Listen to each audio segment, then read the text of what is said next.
Hey guys, welcome to the channel. My name is Rosado.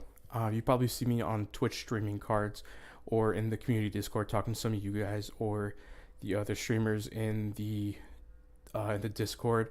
And this would be the first video that I want to start for the channel, which is essentially just going to be mainly cards gameplay. And this video I want to basically start is for a series called SITREP. And what SITREP is supposed to basically do is to take videos from you guys, replays, and basically break down your decisions and what you basically use your cards for in certain situations, and better explain what you could have saved it for, or what you could have did first, or something like that. It's not really to bash on what you do. It's more or less to help you better realize what you could have done to better put the situation in your favor. And it could help out. This can help out new players. It can help out intermediate players. This can help out even seasoned veterans, because everyone learns something something new. Not everyone is perfect. Not everyone goes on 100% win streak. Everyone has their days where they lose or they win. This can help out really anyone, and I kind of want to build this into a series that can really help out a lot of people. So for this first video, we're going to look at a VOD that was sent to me over Discord from Uname. He's very well known in the community. He's very creative with his decks. He's number 7. I think he's number 7 in the Officers Club at the time of this recording. So I don't know if he went up or down. But he's very good at the game, and he's very creative. So the first deck we're gonna go over is a control deck that you see on the screen. And when I was asking him about this deck, he said it was a meme deck because he has 15 elites in there, and he originally had 22 in there, but he decided that it was too much, which personally I would agree with, because I've never even seen that many elite cards in one deck specifically, because not many people bring that many elite cards. They probably bring, I want to say, maybe somewhere in the range of 7 to 10 maybe max. So we're gonna go over his control deck, and essentially the point of control is to essentially control the board and control what the enemy can do on the board and place on the board. So what I mean by place on the board is that in one of the cards that I'm going to explain, which is actually where I should probably start off first, is Blackwatch. Blackwatch, when you place it down, it gives a deploy effect that adds +2 operation cost to all enemy orders in the enemy's current hand. So that means if you have like a Death from Above, which normally costs 4, it's not going to cost 6. If you have a From the People, which normally costs 2, it's now going to cost 4. It's really going to slow down the amount of removal that the enemy can do on the board, and it can really slow down his options from what he wants to do. And that's really the whole point of control.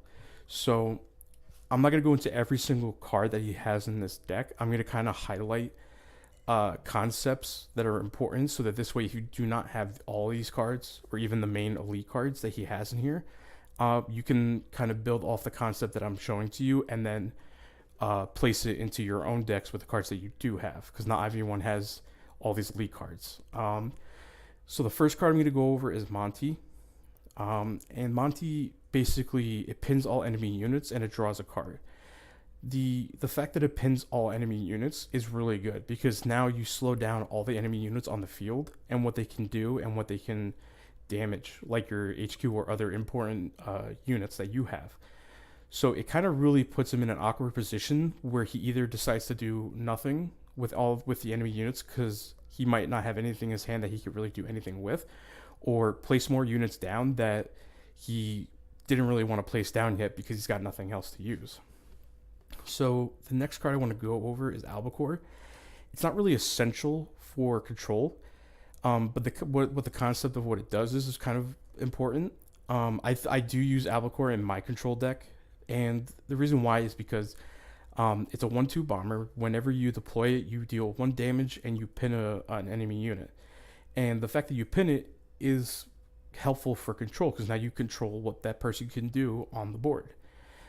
If it's like a very healthy unit and a very hard-hitting unit, you could pin it and render it essentially null and void, because now it can't do anything. It can't even move. So it's very important for the concept of control. The next thing is Naval Power. Naval Power sends an enemy unit back into the enemy's hand, And again, it controls what the person can do on the board and what they have on the board.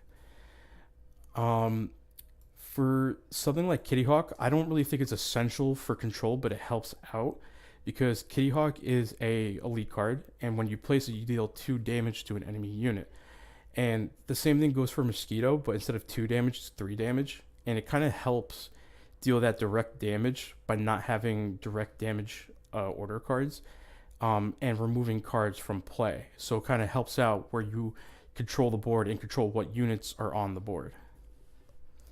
So RAAF is essentially the same thing as naval power, but it also is a 3/4 plane. Sexton, I think, is pretty much a very good card. Not, I don't really see a lot of people use it because either A, don't have it, or they just don't think it's a good card, or they're not running control or England or something like that. But I think if you do have Sexton, you should use it in a control deck because what Sexton does is it's a 3/3 artillery that costs 5 credits, and when you place it, you get to pin an enemy unit. And when you pin that enemy unit until Sexton is destroyed, it's going to stay pinned for the rest of the time that Sexton is on the board. And the fact that Sexton also gets smokescreen helps it stay alive even longer. So unless you use smokescreen, the only thing that can get rid of Sexton is other enemy orders, like from the people or tactical strike or the hammer, or amphibious assault, which is from the Japanese deck. So Grenadier Guards, I think, is pretty good for a controlled deck because it's a very healthy guard unit. It's a 6/9, so it's got 9 health. It's really a force to be reckoned with because you really have to use either a lot of cards to get it killed if you don't have like a heavy hitting unit, or you have to kind of use a lot of removal to get rid of it, unless you have something like Death from Above or Precision Bombing that just gets rid of it and completely immediately. Carpet Bombing, I think, is pretty good for control because it deals 3 damage to all enemy units, not the HQ, but it's just units. So I think it's really good if you have a lot of low health units that are put on the board or damaged units, and then you just put Carpet Bombing and you essentially remove almost the whole board possibly. Jasco, I think, is pretty good for control. Mainly because it's really good in the early if you get it early, because you might have unlucky fortune and you might just not get Jasco in like the first 4 credits that you get. So what it does is that when you place it, any damage that is dealt to the HQ is basically subtracted by 1. Naval Bombardment is something that I would use for control because it pins and deals 2 damage to enemy units in the front line. So you really slow down the HQ damage or enemy or your own units from getting killed. P40. Now, some of you who've been playing the game might say, why are you mentioning P40? Like, why would you think that's good for control? And for people who are new, if you don't know what P40 does, P40 is a 4/4 plane that costs 4 credits. And when you have it on the board, any enemy unit that's placed gets +2 operation costs. So that's a whole extra 2 operation costs that they're going to have to use. So if you have a tank that normally uses 3 operation costs, so that's the operation cost to move it and attack it, and move it and attack with, then when you have P40 on the board, it's going to cost 5 once you place it. So the enemy's going to have to be wary about how he moves his units and how many credits he uses with that extra operation cost, because now you're controlling not only like where they're placed, but now you're controlling how they move. So it's a weird concept of control that I think most people would probably say that's not control, but I think it adds an element of control that most people would probably say that's actually kind of awesome, because now you control which units get moved instead of if they get moved. So I think I'm going to mention specifically B-17 Flying Fortress, because essentially what it does is it's a 6/6 bomber that costs 8 credits, and it basically, when you deploy it, it gives you a free Death from Above because it destroys a random enemy unit when you place it. And you have to be careful when you use B-17s because such a high value of that magnitude of destroying an enemy unit, you don't want to use it something so little like a Greyhound or a Panzer II-A or I'm trying to think of another card. The Humber in the British faction with a 1-3 tank that gets Fury. You don't want to use it on something that little unless it's like buffed up a ton because it's very puny and you could deal with it right away once you have something else on the board. So you'd want to kind of save B-17 for something of a higher value, or unless you can secure the win the next turn with the B-17. Seaborne Invasion I think is pretty good for control because when you use it, it retreats all the enemy units from the front line to the support line, and then you place 2 random U.S. infantry units in the front line. And it's pretty good because you actually place 2 units, even if they don't do high amounts of damage, it just slows them down from hitting the HQ because now the enemy has to get through 2 extra units to even get to the front line. And it just gives you that much more grace time to kind of slow them down and be able to pull more cards if you can. I don't want to mention strategic bombing for control because it only does damage in the support line, and I know I mentioned naval bombardment, but I feel like it's being kind of hypocritical to mention naval bombardment but not strategic bombing.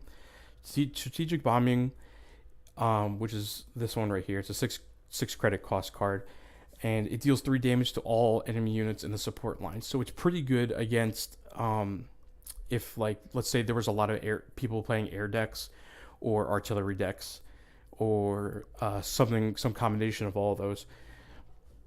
And it's pretty good to kind of deal damage to them first and then be able to control how much health that they actually have. So we'll step aside from the deck for probably the next 20 minutes, and we're actually going to look at the VOD that he sent. So bear with me for at least this first video because I don't have any replays, and Uname was nice enough to give me his VOD, which I really appreciate. Uname, if you're watching this, I do appreciate this. And it's kind of hard for me to do a Twitch recording because there's really no other way for me to do it besides getting OBS to actually record it directly. It kind of puts me in a weird situation where we actually have to go through the VOD and watch it. So one more thing that I want to explain. I'm going to stop and explain certain moves. I'm not going to explain everything, and I'm not going to explain like the very specific of what an individual mechanic does, like what is an order card, what is a plane, stuff like that. It's more or less about the decisions that he's going to do and what cards he decides to play at certain times. So he's going to go through his mulligan stage. He's going to decide to keep the naval bombardment and naval power, which is okay because most of his cards are 3K cards. I think he has at least 15, which I think is the correct number. But he's going to be playing against Germany and against another well-known player. His name is Heimdallr. He's also pretty creative. He's a nice guy too. He's pretty well known in the community. So he's going to play down the Panzer II-A, and he's going to play down Jasko. Jasko's pretty good in the early parts of the game because it kind of slows them down a little bit, but Jasko kind of gets a little bit useless in the end because it only deals 1, and by the end, you're going to be dealing with heavier hitting units.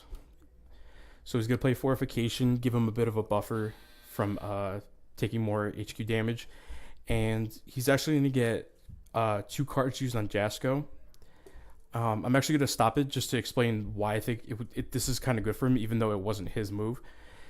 He used 2 removal cards to use on Jasko, and I think that's fine because, one, he already has 7 extra health from Fortification, so he can deal with the extra damage that he's going to take from the Panzer II-A.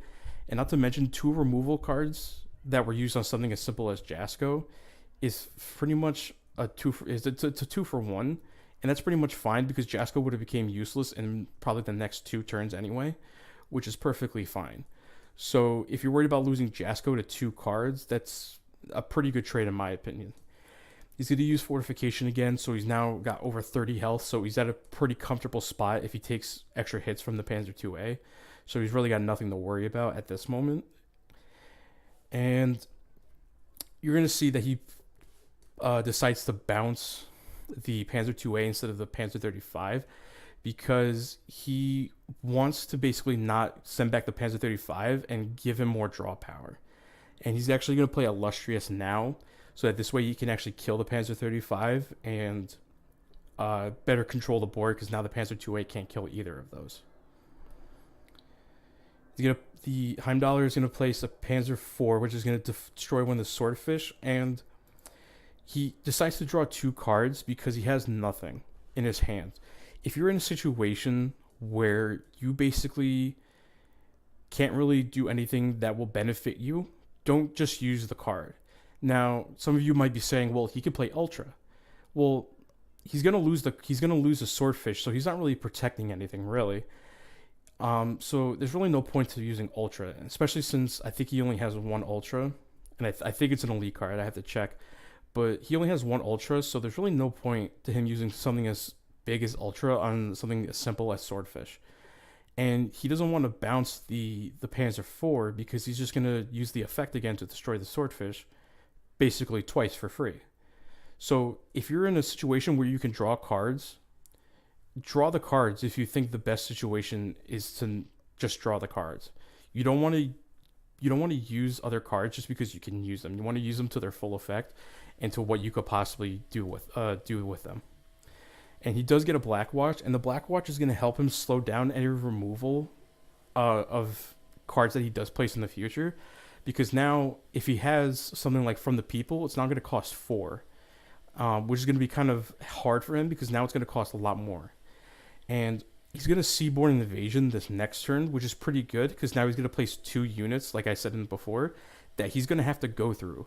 And he did get lucky in the Seaborne Invasion because he did get a 5/5, which is going to take out at least one of the Panzer IVs. And that's lucky for him because even if he didn't get the 5/5, it's still fodder units that he would have been able just to just at least hold them back. And he's going to place the Mosquito, which is a good decision because it deals 3 damage. And then he uses Ultra. And I think the best situation to use Ultra or something of that sort is to try to protect like a high value like unit. So something like that would be like the Mosquito. And he wants to probably use the Mosquito to either hit HQ or hit like other enemy units, like the 2 Panzer A's that are on the field, and try to take him out and try to control what units he has on the board. So to protect something like the Mosquito or even the Black Fury, the Black Watch, is a good value because now you can basically get rid of 1 order card for free. And that's where I think the Ultra or something like that, what Ultra does, is best used. So he does get rid of Attack Strike, which is unfortunate for Heimdallr. And you're going to see he actually does use another one to destroy the Mosquito. So he's actually now out of Attack Strike. So now we can actually work with what that does. He's going to place the Crusader, and he's going to place the 85th Pioneer and use Monty to pin the Panzer IIs and kind of slow him down from dealing damage to the guard. So this way he can better kind of use what he wants to do against the unit. And he's going to use Eagle Claw. Now, this kind of attaches to what Black Watch just did. Normally Eagle Claws cost 3, but now it costs 5 because of what Black Watch does. So he just had to use half of his credits to get rid of at least 2 units right away. So that's a lot of value for him because he did get rid of 2 units, but that's also a lot of value for Uname because now he can't develop the board with a ton of units if he wants to. He's got to be careful now with the amount of units and which units he wants to put on the board because he just used half his credits. So that's another removal that he doesn't have. He's actually going to use 2 Bloody Sickles to take out the 85th Pioneer. So that's now 3 removal cards, and he's actually going to trade with the Panzer 35T. So that's 4 cards for 4 cards, but the amount of value that he got out of that, which was essentially he still has the same unit on the board, is really negligible if you really look at it from a certain point. And you're going to see in this next point, He's gonna switch between putting the B-17 down to the Black Watch. The reason why he didn't put the B-17, I'm kind of happy that he didn't. Not to, I'm not saying I'm bashing him or that would have been a bad move. Is because he wants to make sure he gets the best value out of that B-17. And like I said earlier, the B-17's value, the fact that it destroys a random enemy unit, you want to make sure you kind of save that for an important unit that's either already like very high health or very hard hitting, or it's been buffed up. So you kind of want to save that. So he was going to place it, and then he decides otherwise to use the Black Watch to at least put a card down and control and protect his HQ, but to also give further operation cost to any cards that any enemy orders that Heimdallr does have. So he's going to lose the card, and he does unfortunately use 4 credits for that from the people, which is perfectly fine. And that's the whole point of Black Watch. So he's going to place down Grenadier Guards now, and then he's going to strategic bombing to get rid of the Nebelwerfer, because the Nebelwerfer would have been a pain to deal with, because he probably would have kept the other tank that's in the support line back there until Nebelwerfer basically just dealt with the Grenadier Guard, or even killed it possibly. And he probably would have forced Uname to actually move the Grenadier Guard up through the Panzer IIA. So he's going to use the hammer on the Grenadier Guards, which is unfortunate. And he's actually going to use Blitzkrieg, which costs 7, and that basically cost his whole turn to do that. So now he can't even move up the other tank, and he actually uses B-17. Now, for a unit like the Panzer that he just destroyed, I don't remember the exact name of that one, but for something like that, I probably wouldn't have used the B-17 still just yet. I would have probably honestly have waited a turn to use it and to see what else he puts on there, because he's at 12 credits right now, and the B-17 costs 8 credits. He could have naval bombarded it, and if you put a heavy hitting unit, he could have used the B-17 at the same time to kill that unit.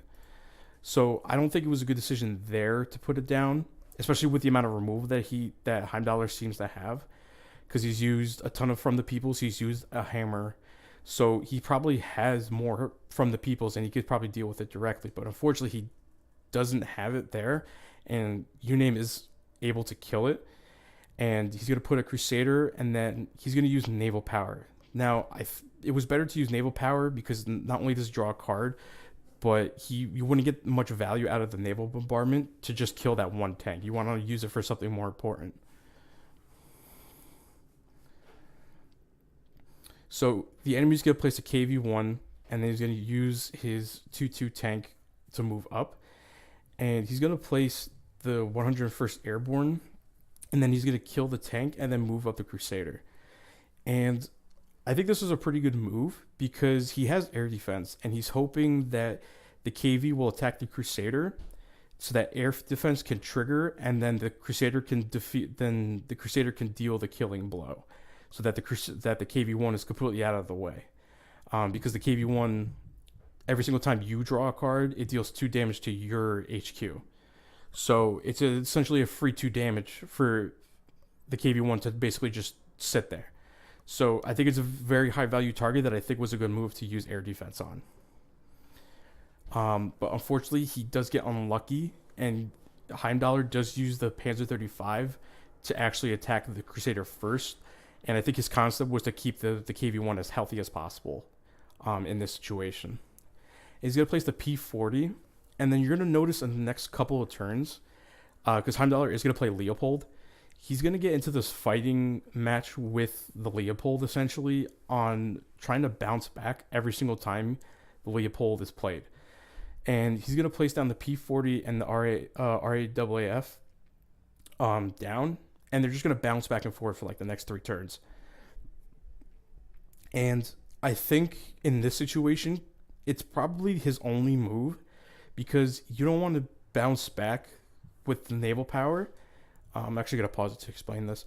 You don't want to bounce it back with the naval power to basically not have your units bounce back, because if you bounce it back with naval power, the next turn he's going to kill your units. if you decide to wait a turn and just have him place Leopold next turn. So if you just naval power it and don't put units down, he's going to put it back down, and then you're not going to have a way to deal with it because all your units are going to get killed by it when you place it down that turn. His only way to really deal with it is just kind of bounce it back with the RAAF, and to hope to God that he just doesn't place the naval power, the Leopold, so that this way he could try to at least kill it with the P40, because the P40 has enough attack to deal with it directly. So he's going to place the Leopold once again, and he's just going to keep doing that because he's noticing that Uname doesn't have the cards to deal with it. Uname does get the Comet, which is a pretty good tank, and he's hoping that the Leopold cannot attack the tank and get it close to death, so that this way he can move the Comet up. But unfortunately, he does have Admiral Hipper, which sends back the Comet, so now he basically wasted a turn for that Comet being on there.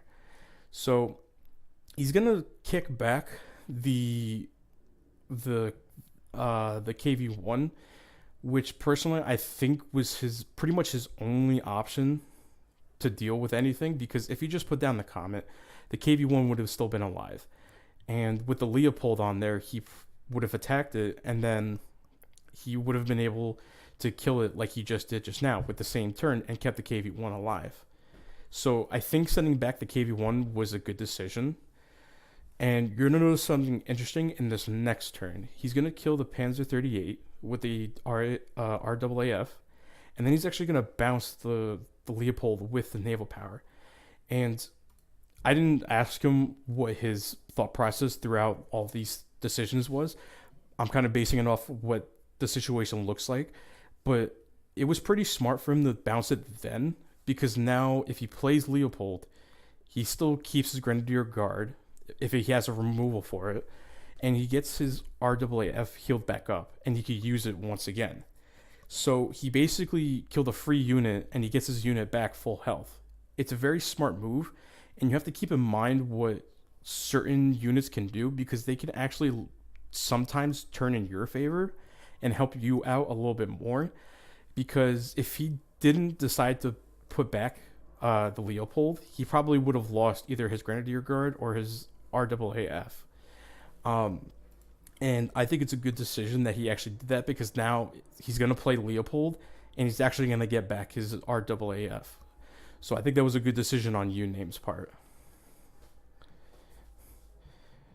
So he's actually going to draw 2 cards, which I think is his best decision to see if he can get anything. And he does get his second B-17 because he does have 2.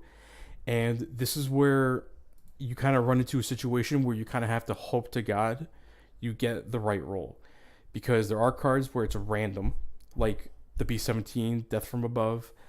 I can't think of any other cards off the top of my head, but you kind of have to hope to God that the Leopold gets killed, because it's really your only move that kind of secures the fact that you can now deal with the other cards. Because if he didn't put the B-17 down, he probably doesn't have the chance to kill it. The only thing he can do is just send it back, and he's going to get back into that fighting match. And Heimdallr does have other cards that he could probably place down and further the percentage of him actually hitting the Leopold. So I think this was his best decision. Unfortunately, he doesn't hit the Leopold. He does hit the 1-3 in the front line. So he's in a tough spot now, because now he probably will lose the B-17 from the Leopold in some sort of removal, like the Nebelwerfer. So now he's got 2 artillery to deal with, and he's got nothing to really hit it. He does get a lucky draw, and he does get the Sexton. And like I explained earlier, the Sexton does pin a unit, so now he's got the Leopold pin. The Leopold can't do anything, and he's got another Grenadier Guard, which he's going to place down. So now if they want to take out the Sexton, he can only deal with it. Heimdallr can only deal with the Sexton if he has from the people. So he's starting to turn it into more of his favor, and to slowly kind of turn the tides into what he wants to do with the board instead of what Heimdallr wants to do with the board. Especially now that we're kind of ending more towards the fact that both players don't have much cards now. So now everything's going to be kind of a kind of a tight, close game at this point. So he's going to put Grenadier Guards down, and he's actually going to destroy the Nebelwerfer.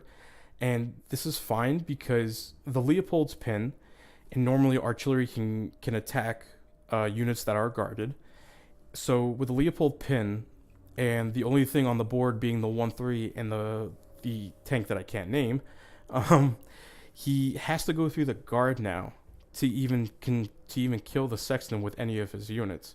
So he's in a pretty good situation where I think control is starting to shine at this point, because he was controlling the board before, but now it really kind of grasps at this point, and especially this next turn when he draws a card.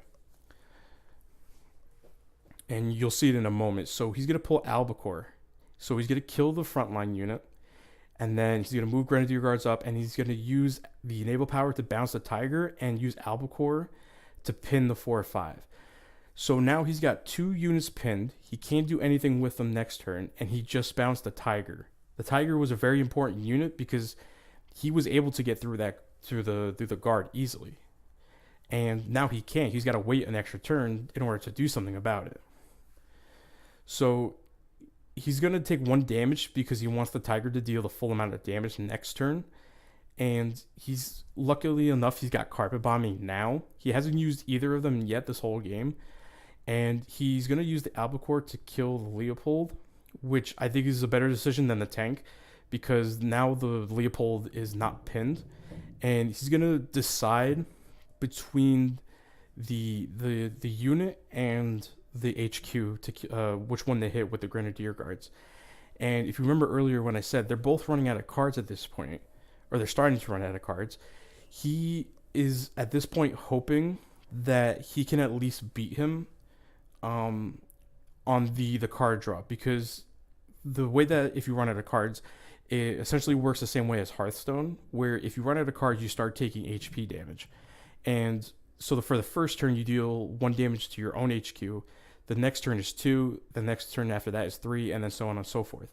So he realizes that he's going to lose that unit anyway from the Tiger, so he decides to actually just use it on the HQ. So this way he can further the deficit for Heimdallr rather than just trying to kill a unit.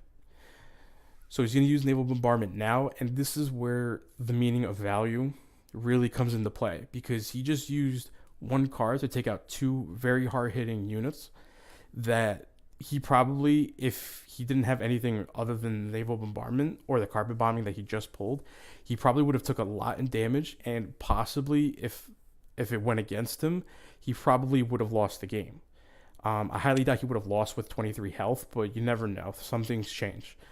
And the fact that he got 2 cards, especially something as expensive as the Tiger 1, he really got a lot of value. And that's the whole point of using cards for a lot of value. If you use cards that usually do a lot of spreading damage, which is like Carpet Bombing or Naval Bombardment, which they do a lot of damage over a certain line or all over the board, you want to try to use it for the best value as possible.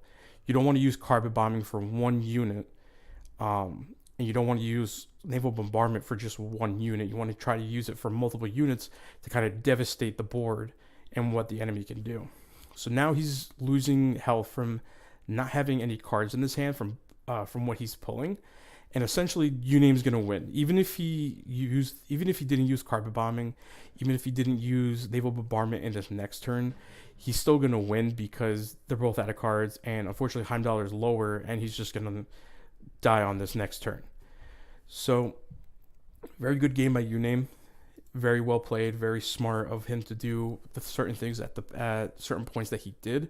He did make a couple decisions that I would have changed, but I didn't want to nitpick because he did play it very well. He did play it very smart, and I wanted to take this first episode to kind of explain certain decisions and what they were good for, and to kind of showcase what the whole point of this video and this series is supposed to do. So if you did enjoy this video, please like, please subscribe, please comment, please do whatever it is that you're able to do for this channel. I want to grow this channel. I want to be involved with you guys. I want to be involved in the cards community and what the game is about. I do also want to build up this series and try to get the word out to newer people if that's possible, because I want this to help out a lot of people and better utilize their knowledge of certain cards and what they can do with them. So please share this video on the Discord. If you guys want, I would really appreciate it. And give me any advice over YouTube or the Discord community, or you could even personal message me and give me any advice or tips or comments about this video. I will take it all into consideration. I won't be offended by it. And I would really appreciate it if you guys kind of help me out, better understanding what you guys want for this series, and what you would enjoy. So thank you guys for watching the video. I appreciate you guys watching it and hope to see you guys next time. Bye.